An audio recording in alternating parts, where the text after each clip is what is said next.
వికారాబాద్ లో యూరియా కోసం బార్లు తీరినటువంటి లైన్లు మనం చూస్తున్నాం. యూరియా కోసం అక్కడ క్యూ లైన్ లో వేచి ఉన్నారు రైతన్నలు. తెల్లవారుగానే పెద్ద సంఖ్యలో క్యూలోకి చేరారు. మహిళలు, వృద్ధులు సైతం అక్కడ యూరియా కోసం లైన్ లో నిలబడి తీవ్ర ఇబ్బందులు పడుతున్నారు. ఎంత గంటల తరబడి నిలబడినా సరే, రోజుల తరబడి నిలబడినా రైతుకు దక్కేది మాత్రం కేవలం 4 బస్తాల యూరియా మాత్రమే. భూమి ఎంత ఉన్నా సరే కేవలం 4 బ్యాగుల యూరియా మాత్రమే ఇస్తారు అధికారులు. అది కూడా భూమి పట్టా పాస్బుక్ ఉంటే మాత్రమే. పట్టాదారు పాస్బుక్ చూపించిన వారికి మాత్రమే 4 బ్యాగులు పంపిణీ చేస్తున్నారు. దీంతో తీవ్ర ఆగ్రహం వ్యక్తం చేస్తున్నారు రైతులు. ఇంత తక్కువ యూరియాతో పంటలు ఎలా సాగు చేస్తామని ప్రశ్నిస్తున్నారు.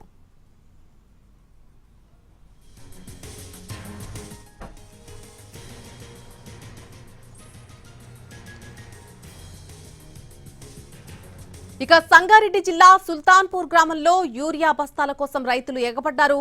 ఆగ్రోస్ ఫెర్టిలైజర్ దుకాణం ముందు ఉదయం నుంచి బార్లు తీరిన అన్నదాతలు యూరియా బస్తాలు దక్కించుకునేందుకు ఒక్కసారిగా అక్కడ పోటీ పడ్డారు. దీంతో వ్యవసాయ శాఖ అధికారులు రైతులకు సర్ది చెప్పారు. యూరియా కోసం ఎవరూ ఆందోళన చెందాల్సిన అవసరం లేదని విజ్ఞప్తి చేశారు. సరిపడా స్టాక్ ఉందని స్పష్టం చేశారు అధికారులు.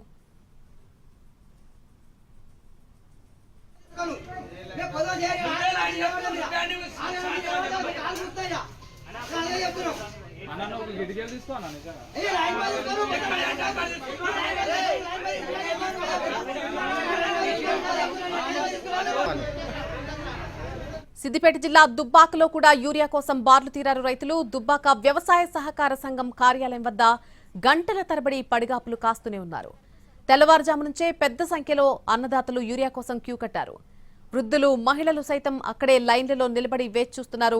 ఒక్క బస్తా యూరియా కోసం గంటల తరబడి ఎదురు చూడాల్సి వస్తోందని ఆవేదన వ్యక్తం చేస్తున్నారు రైతులు. చిరునామా సాకుతో తమ పరిధిలోకి రాదని చెబుతూ యూరియా ఇవ్వడం లేదని అధికారులపై విమర్శలు చేశారు కొంతమంది రైతులు.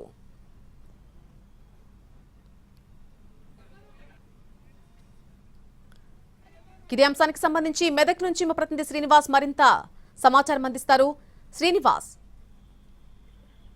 గత కొన్ని రోజులుగా కూడా ఉమ్మడి మెదక్ జిల్లా వ్యాప్తంగా కూడా తీవ్రమైనటువంటి యూరియా కొరత ఉంది. దీంతో రైతులంతా కూడా ప్రాథమిక వ్యవసాయ సహకార కేంద్రాల చుట్టూ ఫర్టిలైజర్ షాపుల చుట్టూ తిరుగుతున్నటువంటి పరిస్థితి మనం చూస్తూనే ఉన్నాం.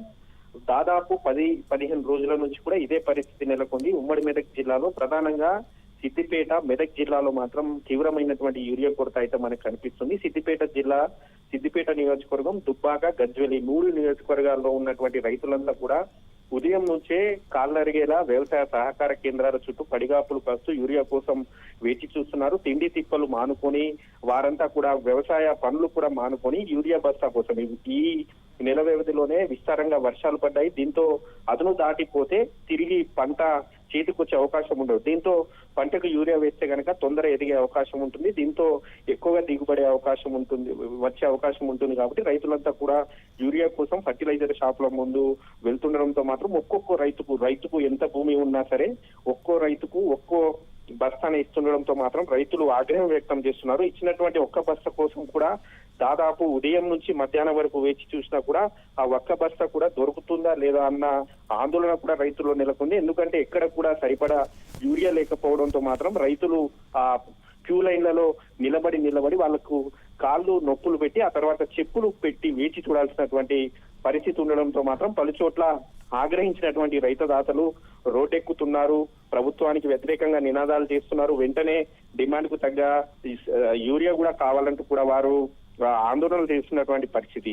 ఈ రోజు సంగారెడ్డి జిల్లాలోనూ గత కొన్ని రోజులుగా ఎక్కడ కూడా యూరియాపై ఆందోళన లేవు. కానీ ఈ రోజు కూడా వార్తల్లో ఎక్కువగా యూరియా దొరకటం లేదని చెప్పి వార్తలు రావడంతో మాత్రం సంగారెడ్డి జిల్లాకు సంబంధించినటువంటి రైతులు కూడా ఆందోళన చెందారు. సంగారెడ్డి జిల్లా సుల్తాన్పూర్ లో ఉన్నటువంటి ఓ ఫర్టిలైజర్ షాపు ముందు ఒక్కసారిగా షాపు తీయడంతో అక్కడ కూడా యూరియా కోసం ఎగబడ్డారు. అయితే వ్యవసాయ అధికారులు యూరియా కొరత లేదు, ఖచ్చితంగా క్యూ లైన్లలో ఉన్న వారందరికీ యూరియా వస్తుందని చెప్పినా కూడా వినకుండా అసలు యూరియా దొరుకుతుందో లేదో అన్న ఒక ఆందోళనతో కూడా దిగబడడంతో వారికి సముదాయించి వారందరికీ యూరియా యూరియా ఇవ్వడంతో మాత్రం ఈ వివాదం సద్దుమణిగింది. గత కొన్ని రోజులుగా కూడా యూరియా కోసం మాత్రం ఉమ్మడి మెదక్ జిల్లా వ్యాప్తంగా ఇదే పరిస్థితి నెలకొంది.